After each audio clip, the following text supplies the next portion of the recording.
Good morning everyone. कैसे हो आप सब लोग? उम्मीद करती हूँ आप सब लोग ठीक होंगे, स्वस्थ होंगे। आज की सुबह की शुरुआत हुई है मेरी 2:12 पर। स्वागत है आप सभी का मेरे चैनल पर। This is Yogita and I am a HS aspirant. और अभी जो है मैंने अपनी पढ़ाई स्टार्ट कर दी है। अभी एक चीज़ तो है, हमें अगर कुछ नया पढ़ना हो तो हम इजीली पढ़ लेते हैं उसको। हमें ज़्यादा दिक्कत नहीं आती है क्योंकि हमें लगता है कि हम कुछ नया पढ़ने वाले हैं। लेकिन जब बात आती है जब जो हमने पहले पढ़ा हुआ है उसको दोबारा पढ़ने की, तो हमें बोरियत सी होने लग जाती है। हमें पता ही नहीं होता कि हम उसे किस टाइप से कवर करें। हम उसको टालते रहते हैं। अगर हम सुबह सोचते हैं कि सुबह रिवीजन करेंगे, और उसके बाद फिर जब सुबह होती है तब सोचते हैं नहीं थोड़ी देर में करेंगे, पहले थोड़ा और अलग से पढ़ लेती हूँ, नहीं तो नींद आने लग जाएगी। और नहीं तो फिर बोलते हैं दिन में पढ़ेंगे, दिन में नहीं तो शाम को पढ़ेंगे, ऐसे ही टालते रहते हैं। और अगर हम पढ़ने भी लग जाते हैं तो थोड़ा बहुत रिवाइज करते ही बोरियत सी होने लगती है, तो उसको रख देते थे। मेरे साथ तो भी ऐसे ही होता था। मैं भी रिवीजन बहुत कम करती थी क्योंकि मेरा रिवीजन करने का बिल्कुल भी मन नहीं करता था। लेकिन वही है, अगर हम जो चीज़ पढ़ रहे हैं अगर उनको बार-बार रिवाइज़ नहीं करेंगे तो पढ़ने का भी कोई फ़ायदा नहीं है, क्योंकि हमारी प्रॉब्लम वही रहेगी, हमें कुछ भी याद नहीं रहेगा। जिस टाइम पे हम अपना किसी लेक्चर से पढ़ रहे हैं, बुक से पढ़ रहे हैं, उस टाइम पे हमें लगता है कि हमें सब कुछ आ गया। लेकिन अगर हम उसका रिवीजन टाइम टू टाइम नहीं करते हैं तो हमें थोड़े 2 दिन के बाद अगर हम फिर से उस टॉपिक को देखेंगे तो हमें ऐसा लगेगा जैसे हमने तो ये टॉपिक पढ़ ही नहीं रखा। तो रिवीजन करते टाइम प्रॉब्लम आती है कि रिवीजन का टाइम ही नहीं है, या फिर रिवीजन करते नींद आती है। और तीसरा जो थर्ड प्रॉब्लम है वो है कि हमें रिवीजन का मतलब ही नहीं पता होता कि रिवीजन का मतलब क्या होता है। नोट से पढ़ना होता है या वीडियो लेक्चर्स देखने होते हैं। तो इसको मैं आपको एक एग्जांपल के थ्रू समझाना चाहूँगी। जैसे कि कोई भी अनहेल्दी इंसान है, और उसको उसका मोटापे के कारण बहुत ज़्यादा बुरा हाल हो गया है। तो अब वो अपने शरीर को ठीक करना चाहता है और वो किसी जिम ट्रेनर के पास चला जाता है। तो उसके पास जो जिम ट्रेनर होता है वो उसे दो ऑप्शंस देता है कि एक तो या फिर तुम हर रोज़ 10 मिनट रनिंग करो, या फिर तुम महीने में 4-5 दिन रनिंग करो, लेकिन 2-2 घंटे करो। तो वो चूज़ करता है कि मैं डेली 10 मिनट रनिंग करूँगा। अब इसको रिलेट करते हैं अपनी पढ़ाई से, क्योंकि 10 मिनट की रनिंग से उसे काफ़ी रिलीफ मिला। उसकी जो बॉडी थी वो भी अच्छी हो गई, और वो उसकी जितनी भी अनहेल्दी कंडीशंस वगैरह थी वो सब कुछ ठीक हो गई। तो अब हम अपनी पढ़ाई से इसको रिलेट करते हैं। जब हम रिवीजन करते हैं तो हमारे पास भी यही दो ऑप्शन होते हैं, या तो हम थोड़ा थोड़ा करके हर रोज़ रिवाइज करें, या फिर हम वीक में या महीने में 2 दिन स्पेशल इसको दें। तो जब हमारे रिवीजन करने की बात आती है तो हम सेकंड ऑप्शन को चूज़ करते हैं कि हर रोज़ तो रिवाइज नहीं होगा, वीक में 2 दिन दे देंगे, उस दिन पूरा दिन रिवीजन कर लेंगे।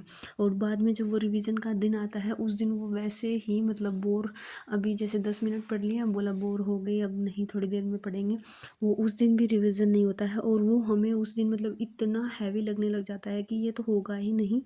तो उसके लिए मैंने रिसर्च करके अपने लिए मैं फ़ॉलो करती हूँ शॉर्ट टर्म रिवीजन, जो 10 मिनट रूल है। जैसे कि अब मेरी क्लास आती है, मैं अपनी क्लास लेती हूँ, और क्लास लेते के साथ जैसे मेरी क्लास ख़त्म हुई, 10 मिनट में उस क्लास में जो भी पढ़ाया गया था मैं वो रिवाइज़ कर लेती हूँ।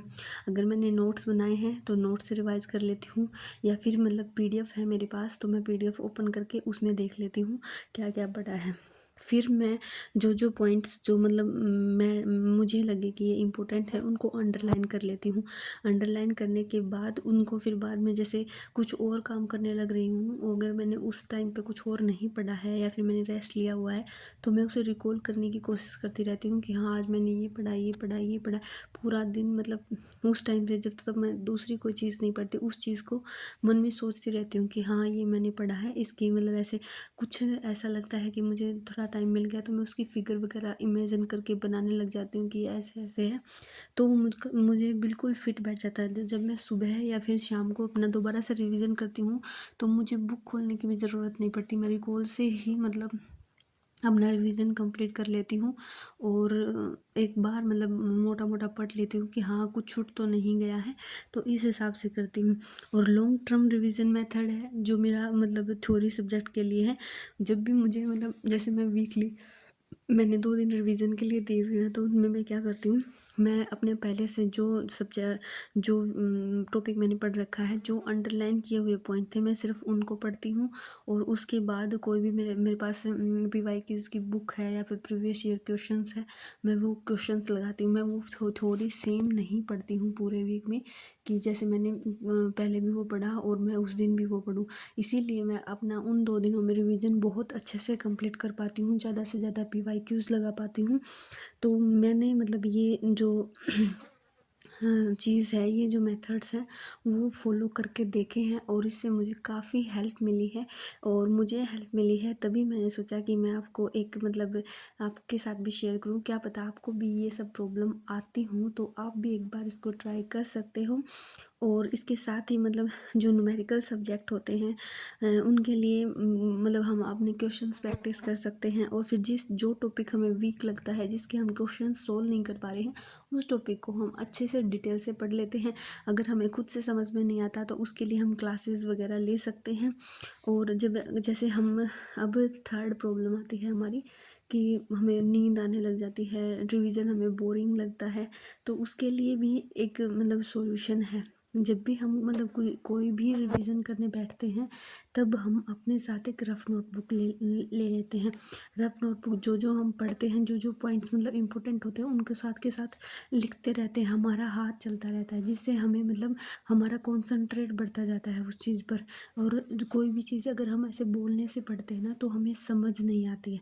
लेकिन अगर हम उसको लिख के देखते हैं ना, जैसे जैसे मतलब चीज़ें हैं उस हिसाब से लिख के देखते हैं, तो वो हमारे समझ में आने लग जाती है और वो बहुत इफ़ेक्टिव होता है। तो मतलब जब भी हम रिवीजन करने चले, हमारे पास ना एक रफ नोटबुक ज़रूर होनी चाहिए, जिससे मतलब हम अपना साथ के साथ लिखते रहें। उसके बाद हमें ना रिकॉल करने में दिक्कत आएगी, ना फिर बाद में याद करने में।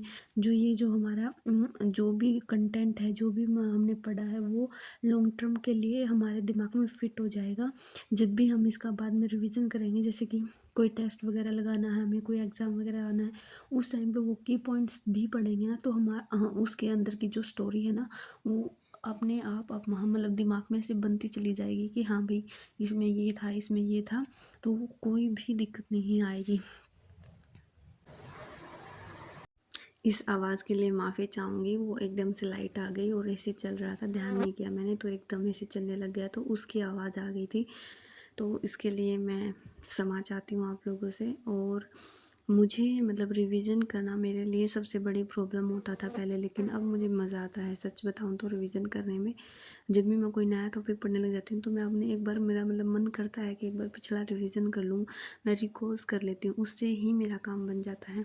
तो मुझे तो बहुत फ़ायदा हुआ है इस चीज़ से। तो उम्मीद है अगर आप लोग ट्राई करोगे तो आपको भी इससे काफ़ी हेल्प मिलेगी। और इसके अलावा और भी बहुत सारे टेक्निक्स हैं। अगर आप लोग चाहते हैं कि मैं वो भी शेयर करूं, तो आप मुझे बता सकते हैं, कमेंट कर सकते हैं। और मैं मतलब अगर आप इस चीज़ को ना ऑनेस्टली फॉलो करोगे ना, तो ये आपके लिए बहुत ज़्यादा हेल्पफुल होगी। क्योंकि मतलब रिवीजन लगभग 99% लोगों की प्रॉब्लम होती है कि वो रिवाइज़ करना पसंद नहीं करते, या फिर उनका मतलब जो रिवीजन होता है वो ना के बराबर होता है। उन्हें मेथड ही नहीं पता होता कि किस हिसाब से रिवीजन करना चाहिए। हाँ, नया पढ़ने में इंटरेस्ट दिखाते हैं, लेकिन जब तक हम पिछला रिवाइज़ नहीं करेंगे, तो नया पढ़ने का भी कोई फ़ायदा नहीं होगा। तो बहुत मतलब 1-2 टेक्निक्स और हैं जो मैं आपके साथ शेयर कर सकती हूँ। अभी वीडियो काफ़ी लंबी हो गई थी, इसलिए मैंने मतलब इतना ही किया है। आई होप आपको मेरी वीडियो अच्छी लगी होंगी। Thank you. Good night.